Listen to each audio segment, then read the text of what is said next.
Disclaimer time, Touhou belongs to Zoom. Any pictures, videos, or music here belong to their respective owners. So let's get this started. From gaming concepts, to a cool reference, and crazy poison stuff. Hello, Magi here, and welcome back to another episode of Interesting Touhou Facts, the series in which I talk about facts from Touhou that I find either fun, unusual, or simply interesting. So without further ado, let's begin the Interesting Touhou Facts number 18. Number 5. Now for this fact, it's gonna be a spoiler from Legacy, and since it's the newest game, I'm putting a warning here just in case. But here we go. In Sanae's Legacy ending, it's noted that taking the elixir Eren made would have been deadly to a native god like Sawako. And if Sanae drinks it, she turns into a pure human, which I can see happening since she's both a human and a living god.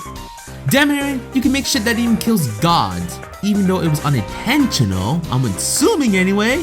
The question is, what can't you create? Number 4. Speaking of Eren, let's talk about her. In Perfect Memento, it's stated that Eren will examine people, both human and yokai. I didn't even realize that yokai could get sick. That's something nice to know. While her medicine may be costly, if you can't pay immediately, she will wait however long it takes for the payment. And even if you're poor at the time, she'll still kindly examine you. I'll admit, kudos to you, Eren. Good guy move indeed. Or is it?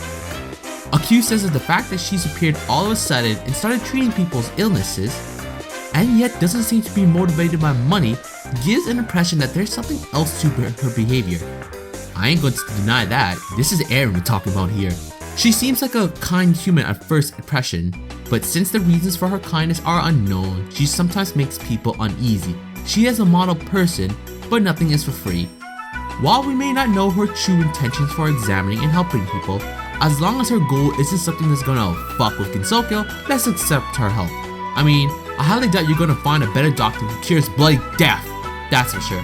Unless you're talking about Lord Daikoku, then maybe. Number 3. So I'm assuming you guys know how shoot the bullet and double spoiler works, correct?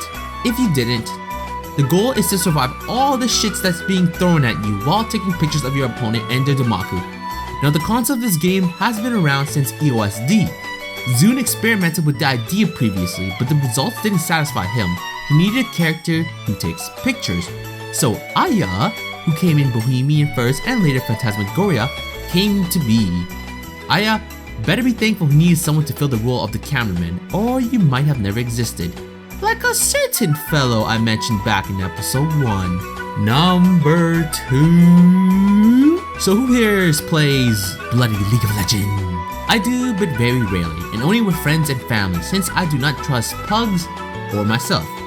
But anyway, this game has a few references to Touhou, which I will be discussing. To start off, let's talk about an item in the game that's called Yomu's Ghost Blade.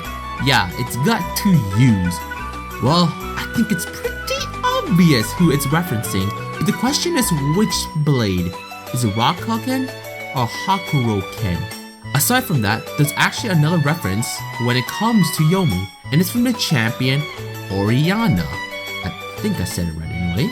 In fact, it was told by a system designer that Oriana was inspired by Myon from Touhou. So Yomu's ghost half then, which makes sense given this champion has an orb with her at all times like Yomu's ghost half. Man Yomu, the people at League love you, but you're not the only one who got a champion. Number 1. To end it off, let's talk about someone I don't think I've mentioned yet in this series, although I could be wrong. Medicine is able to manipulate poison, but it's taken one step further. She can use the poison on everything, food, attacking, and even herself. And it's not just only poison from the Lily of the Valley, where she was left, but of all kinds. She can use the poisons of wasps, snakes, spiders, alcohol, nicotine, etc. Damn, calm the fuck down, Medicine. I think you got it covered. Continuing on, it has the effect such that even touching her will cause inflammation. There's currently no definite treatment method. I mean, when you can use the poison from all the shit I just listed, I bloody see why. Even strong yokai could be at risk from her poison, and it may cause after effects too. However, since she's in the early childhood of not having lived around the range of several hundred years, she's not able to skillfully control her own powers. It gets even more annoying, if you can believe that. Since medicine is not a living thing but a doll, the poison has no effect on her. Great! Not only can she dish out some nasty motherfucking poison, she isn't even affected by it. Interestingly, since all poisons are raw materials for drugs, she would have good compatibility with the drug maker Aaron. No! We do not need Aaron and medicine to meet, or Gensokyo is really fucked. Anyways, I hope you guys enjoyed this episode. Which facts were your favorite? Did learning how Aaron dealt with examining people shock you?